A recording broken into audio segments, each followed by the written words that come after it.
7h46 re-bienvenue dans Ce matin en Beauce on parle d'élections scolaires ce matin avec notre prochain invité parce que c'est présentement la période de mise en candidature qui se déroule du 23 au 28 septembre. Donc, je dis présentement, mais c'est le temps d'y passer si on veut. Et les élections scolaires, elles, ont lieu le 2 novembre prochain. Pour nous en parler, il est le président de ces élections scolaires-là, M. Serge Roy. Bon matin. Bonjour. Pourquoi c'est si important, les élections scolaires, M. Roy? Bien, parce que c'est une partie de notre démocratie et on vit au Québec et au Canada et en Amérique du Nord en démocratie et il faut que les gens s'impliquent pour que cette démocratie-là reste bien vivante et on a l'occasion d'exprimer nos opinions, nos idées, de faire des choix. Alors, on a tous les 4 ans, il y a cette possibilité-là, que ce soit au provincial, au municipal ou au scolaire. Cette fois-ci, le scolaire, il n'y avait pas eu d'élection depuis 2007. Parce que la loi avait été amendée puis des ajustements ont été faits. Et en plus, cette fois-ci, le président est élu au suffrage universel, c'est-à-dire parmi tous les électeurs de la commission scolaire, contrairement à ce qui se passait avant. Avant, c'était l'ensemble des commissaires qui élisaient leur propre président, tandis que là, le président est choisi par les 93 385 électeurs. Donc, c'est vraiment un choix démocratique. Et il faut en profiter de cette tribune-là qui nous est offerte. Monsieur Roy, vous parlez d'ajustements qui ont été faits depuis les dernières élections scolaires. Est-ce que, entre autres, vous l'avez dit, le fait qu'on va élire le président fait partie de ces ajustements-là? Ben, c'est autre chose? Ben, il y a cet ajustement-là, puis un autre ajustement qui a été fait aussi, c'est qu'anciennement, il y avait 21 commissaires autour de la table et ce nombre-là a été réduit à 14. Alors, la quantité de personnes à parler alentour d'une table est diminuée dans l'espoir de pouvoir avoir des meilleures discussions, que les gens aient plus de chances de prendre la parole puis d'exprimer leur point de vue. Donc, les territoires ont été redécoupés puis on a complètement une nouvelle délimitation des 14 circonscriptions pour la commission scolaire. Monsieur Roy, c'est quoi le rôle précis de ces gens-là qui seront élus le 2 novembre prochain?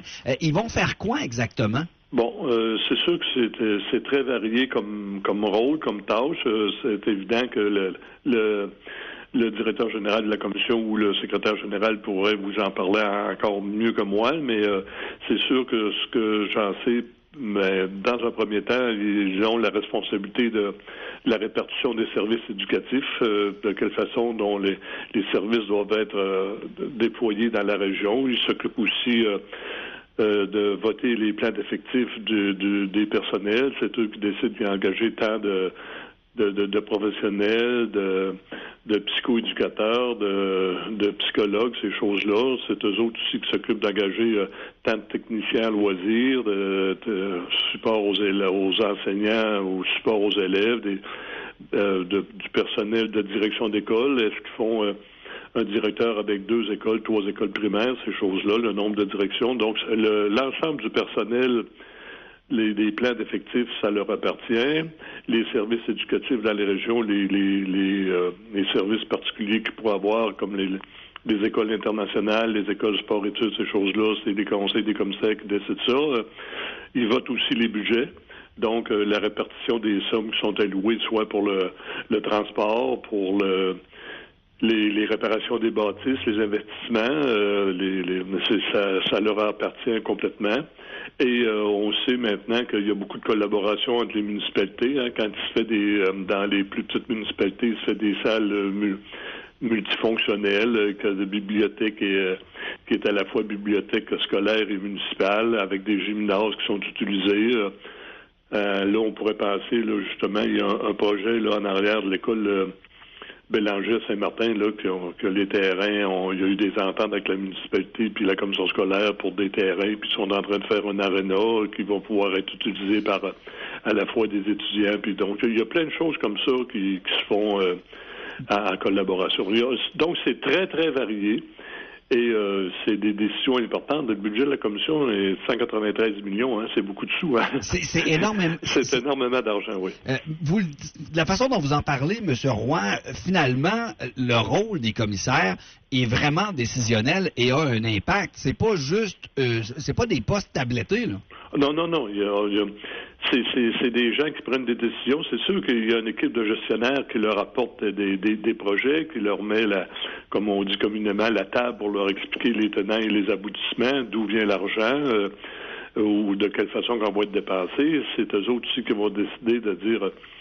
là, c'est peut-être moins vrai, mais quand il y a eu la mise en place des écoles internationales, soit au secondaire ou au primaire, il a fallu que les gens analysent les tenants et aboutissements de ça. Il a fallu qu'ils prennent des décisions. Donc, l'ensemble et essayer de faire les choses équitablement dans chacune, je dirais, des polyvalentes et dans chacune des écoles primaires aussi. Et quand vient le temps de regrouper les élèves dans une école plutôt que dans l'autre, d'en fermer une. On connaît à Saint-Georges le grand aménagement qu'il y a eu quand il y a des élèves qui sont passés à l'école des Deux-Rives, qui était du primaire, parce qu'il manquait d'espace dans les écoles primaires.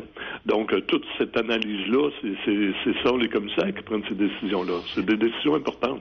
Mais pourquoi, si c'est si important, je comprends le rôle du commissaire, M. Roy, mais pourquoi on a l'impression que dans la population, ce sont des élections qui sont même pas secondaires, qui passent en 3e et 4e et que les gens sont plus ou moins intéressés par ça?